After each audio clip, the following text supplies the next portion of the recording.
So as football season gets closer, I want to give my prediction on my Philadelphia Eagles. Go Birds.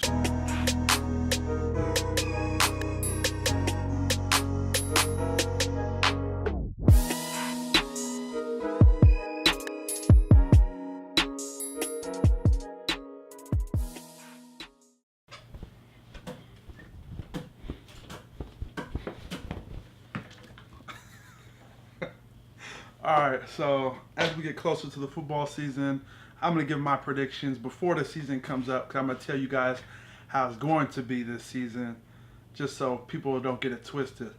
So, number one, my prediction for the Eagles, we finish first in the division. I mean, I'm coming from a biased standpoint, so let's just call it as it is. When you're talking about your own team, you're gonna have a little bit of bias, but at the same time, I'll have some subjectivity. So again, I'm calling the Eagles to go 10-6, and I believe that 10-6 will win the division this year. So if you think about it from an offensive standpoint, the Eagles got slightly better, and I'll say slightly better just because there are certain positions. There's more positions that they upgraded rather than downgraded. Now at the running back position, I would say that the Eagles' running back situation right now is below average. Again, we have Darren Sproles, who announced that he's already going to retire after this season. LeGarrette Blount, we don't know what his production is going to be. Obviously, we know what his production was with New England, but again, that's with New England. In this last preseason game, he fumbled. That's not giving me any confidence in him running the ball whatsoever. If you guys know that are Eagle fans, Ryan Matthews clearly is not somebody that you wanted to run the ball with at the end of games. Although we did release him, LeGarrette Blount, as far as ball security goes, doesn't really give me any confidence that he is somebody that I want running the ball late in the game. But definitely I would say on the goal line, but probably not late in the game. So it's hard to explain. So on short yardage situations, the Eagles struggle with that um, in the past few years. So LeGarrette Blount will help with that. But again, late carries, I don't have confidence in him. Wendell Smallwood. Darren Sproles would be the person I would be handing it off to at the end of the game because he has shown that he'll hold on to the ball. Wendell Smallwood fumbled in the Dallas game on Sunday night. LeGarrette Blount has been known to fumble the ball and get benched on different teams, whether that's the Steelers or the Patriots. So again, the running back situation is, I would say, below average. Definitely not happy with what they did with that. So on the quarterback standpoint, we have Carson Wentz and Nick Foles backing him up. Just weird situation in the offseason where they got rid of Chase Daniels to get Nick Foles. I mean, is it really an upgrade? Yes, Nick Foles played under Doug Peterson with the Chiefs, and obviously they were with us. When Nick Foles was with the team and Andy Reid was with the team. So I'm not gonna say there's an upgrade there as far as the backup situation goes. Matt McGloin.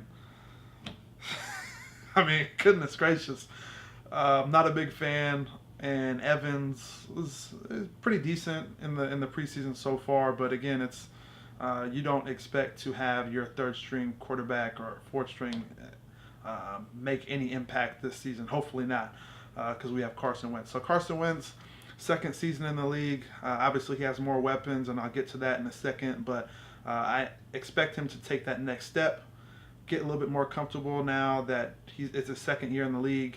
So Carson Wentz, I expect big numbers from him, whether it's fantasy or just regular season in general. So that's always great.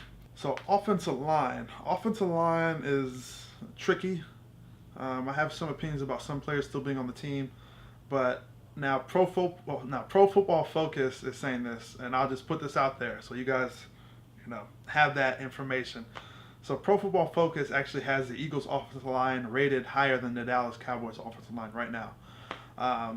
Is it crazy to think that? Not really, because the Eagles have Jason Peters, Lane Johnson, Brandon Brooks was solid last year. But Jason Kelsey, now some of you guys might like him. I'm not a big fan. Jason Kelsey every Sunday appears to be on skates, moonwalking as soon as he snaps the ball right into Carson Wentz's lap. And I think that we could replace him or just get rid of him in general because I don't.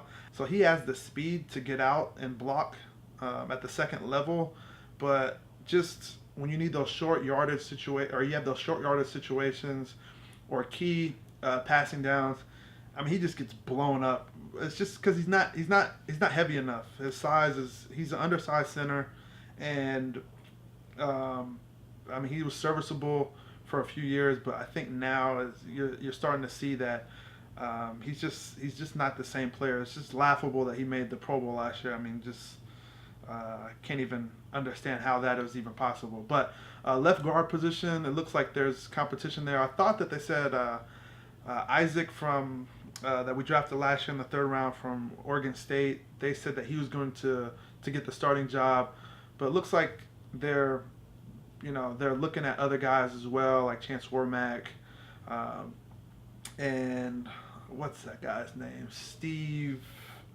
Wisniewski. There you go, him. So I thought he was okay last year. Pro Football Focus really didn't think so, but Chance Warmack, former top first round pick out of Alabama. I thought he was going to be a lot better than what he was with the Tennessee Titans, but now that he has his offensive line coach back that coached him at Alabama, I think that might make him a little bit more comfortable picking up the scheme and producing, hopefully somewhat close to what he was projected to do, right? So that's the offensive line. Tight end position, obviously we have Zach Ertz, and some people have mixed reviews about him. He still has a lot to prove for me. Zach Ertz has been on and off throughout the season since he's been in the league. It seems like he only shows up at the end of the season and puts up, 15. He gets those 15 reception games at the end of the season when, the games are pretty much irrelevant. They just don't mean anything. So Zach Ertz, if we could see him be a little bit more consistent as far as catching the ball and making plays every game, I think that he should have enough to make an impact this season. Brent Selleck's a beast. Still one of my favorite Eagles right now on the team. Just tough, gritty guy that the fans like just because when he takes a big hit, he's still pumped up. He pumps everybody else up. So Brent Selleck, he's willing to block. That's one thing about Zach Ertz. So Zach Ertz needs to work on his blocking because clearly, for the Eagles' run game, we need having a tight end that can block will help a lot. Now for the receiver position, obviously we've had upgrades, but then at the same time we've had downgrades. So obviously Alshon Jeffrey, Torrey Smith. The jury's still out on Torrey Smith. I think he's going to have a solid year. I think he's a sleeper in fantasy. But Alshon Jeffrey, he has the potential to do, great things with Philadelphia. Hopefully that's the case this year. So on the outside, I would say we upgraded. In the slot, obviously we lose Jordan Matthews. So we're going to be relying on Mac Hollins, Nelson Aguilar, hopefully not Johnson or anybody like that. But hopefully Nelson Aguilar shows up. I mean, I've been trying to back for this guy since he got in the league. And at this point, it's just starting to become hard to do so. So he's going to have to produce or it's going to be his last year. Some people already think that he should be out of town right now. I'm willing to give him one more year because, we spent a first-round pick on this guy. All right, now going to the defensive side of the ball. I think there was huge upgrades on the defensive side of the ball, and I think that the Eagles' front seven definitely has just the Eagles' defense in general has potential to be a top 5 defense this year, and that's not really overstating it because the Eagles' defense last year was pretty good. The offense just didn't help them out enough. There was points in time where the Eagles' defense looked like a top 5 defense in the NFL, and I think that they have enough pieces now to make that step. So just looking at the defensive line, looking at the starters, I mean, I anticipate Derek Barnett to start opposite of Brandon Graham. I mean, he looked relatively good in the preseason against preseason, but he looks good. And he definitely looks better than Vinny Curry right now. Yeah, Vinny Curry needs to figure out what's happening because Means and McAllister are making sacks while Vinny Curry is trying to figure out what to spend his money on. So I mean, his time is ticking. Supposed to be a pass rushing specialist, and he hasn't shown that. I mean, he's shown it in glimpses when he wasn't when people didn't expect much, and that was before he got his contract. So you know, Vinny Curry needs to show up because this might be his last year with Nelson Aguilar. So another guy on the bubble is him. But if you look on the inside, Fletcher Cox, Timmy Jernigan, those guys are just monsters. Timmy Jernigan's been relatively quiet in the preseason, but Fletcher Cox has been ripping it up, and we expect a big year out of him, especially now he's getting paid. Or I mean, last year he's getting paid, but he's the highest paid player on the Eagles right now. So, or as far as on the defensive side of the ball. So we expect him to do big things. As far as the linebacker position, I mean, Michael Kendricks has showed up. I've been on the fence with him since he's joined the Eagles, but in the preseason, again, it's preseason, so I don't know how much to take, how much I could rely on that. But I mean, last year just no show, barely played. So hopefully Doug Peterson and Jim Schwartz figure out how to get him on the field, because last year was just horrible. But obviously Hicks is just a beast. He's starting to show why he might be the best linebacker in the NFL. I mean, his coverage skills are amazing. Definitely finished number one on as a coverage linebacker for Pro Football Focus. It just makes plays whenever he's healthy, and I think that's just the main thing we got to worry about with Jordan Hicks. So, I expect a big year out of him. He is the leader of the defense. He is running things, and he needs to make it happen this year. So, Nigel Bradham, solid player, reliable, not a guy you want in coverage, but he's a solid, serviceable linebacker that's gonna, help with run support. So, again, the front seven I think is relatively stacked. Now going to the defensive side of the ball, or the defensive backfield, the safety position, I think our safety combo you could compare with, almost any two safeties in the safety combos in the league. But obviously you have the Seattles, but Malcolm Jenkins and Rodney McLeod, I mean, those guys, I mean, this is the happiest I've been for the safety position since Dawkins left. I mean, it's just been an abomination after that. I mean, having the Sean Considines and the Quentin Demps and those bums, Nate Allen's, goodness gracious.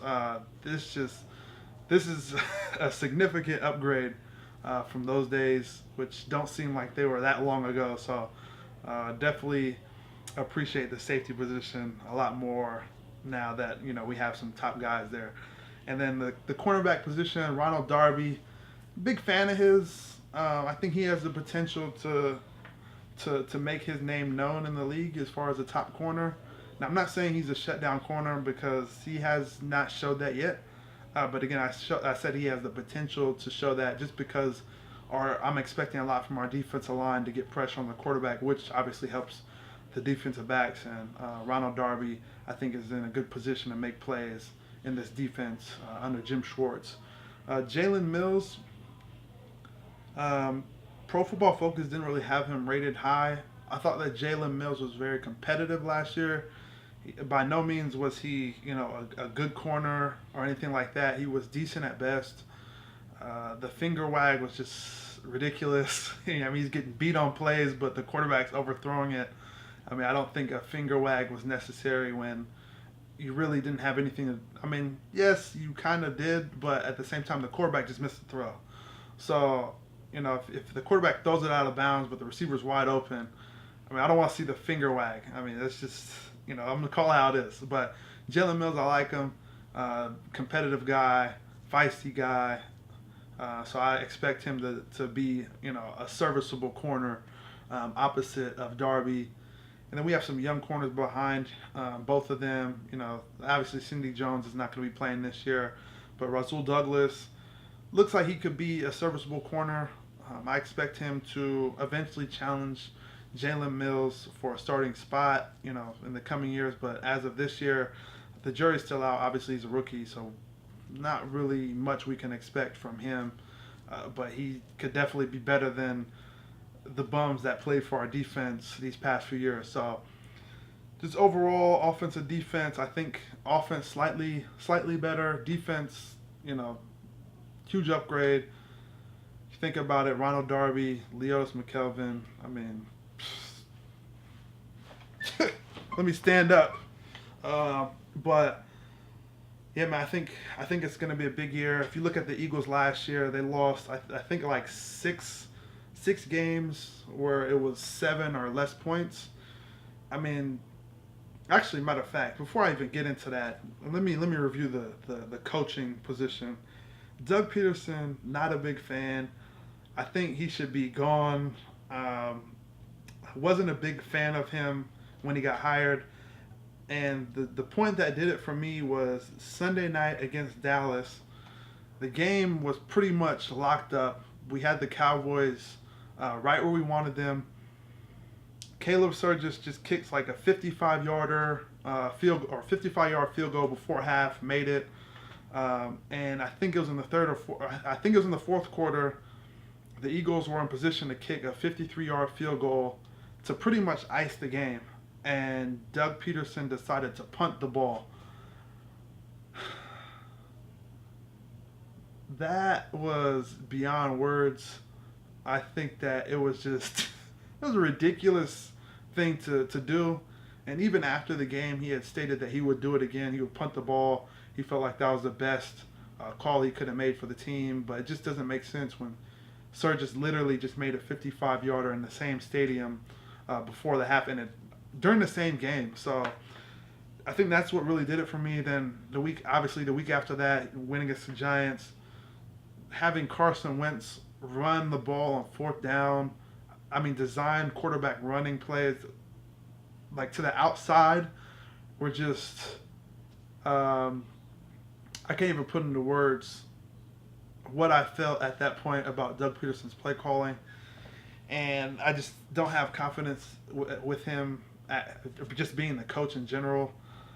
So that's the only asterisk I'll put on the record of 10-6. But I still do think that this team is pretty dummy proof as far as Doug Peterson's play calling. I think he's definitely still going to be throwing the ball a lot more in the preseason. I know last week 1, McLaurin threw it like 42 times. And that's not even counting the other times that the other quarterbacks threw it, like Wentz and Evans. So, throwing it 60 times in a game, that's, he needs to run the ball a lot more. And hopefully he's learned that. But, who knows? He's from the Andy Reid era of throwing the ball, throw first to open up the run, I like to say. It's just, he needs to get it straight, because he's going to get booed out of town. I mean, I'm already booing him from my TV, so he needs to get that play calling together, or he needs to pass it off in general. I don't think that a coach needs to be calling offensive plays. It doesn't really, I mean, maybe you guys could comment below on coaches that call offensive plays or call defensive plays that, that are successful. And if they are successful, it's very rare. So, but going back to the schedule, 10-6. I got them going 4-2 in the division, splitting with the Cowboys and Washington. So I mean, we get the Giants every year. I'm banking on that this year. The Giants, I have finishing second or third. It just depends on how the Cowboys play out this year, which I'm kind of excited to see, because there's just all this talk about Dak Prescott being better than Carson Wentz, but I mean, he has a lot more weapons. Obviously, Carson Wentz at this point, I don't think there's an excuse for Carson Wentz to not show this year that he's better than Dak Prescott. But one thing we will find out this year is who the real Dak Prescott is without Ezekiel Elliott. And I'm gonna be laughing all the way home with that, because I just can't fathom Dak Prescott being better than Carson Wentz. I think if Carson Wentz was in the Cowboy offense last year, he could have done the same things and probably even a little bit better. So I'm excited for this year. I have the Eagles winning the division. I don't have them winning the Super Bowl. I have them going to the divisional round at best. The teams that always get the Eagles are Seattle, Green Bay.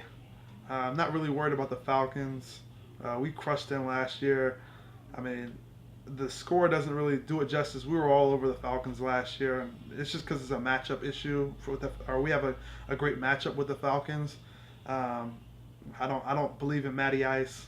So, again, I have the Eagles going to the playoffs. I'm excited for this season. The Eagles need to get back to the playoffs. Give us fans something that we can cheer for. And, I'm excited. Let's watch some football. Week 1, we're gonna find out. We're gonna find out who the Eagles are. Week 1, we're going against Washington. They've had our number every year. Last year they swept us. So if we could beat Washington, I know for sure it's gonna be a good year. And I know that my 10-6 record will be at least if we beat Washington Week 1. So yeah, go Eagles. More Eagle talk as the season goes along. Sunday sports talk coming at you. Chuck it up. I'm out of here. Peace. Chuki B.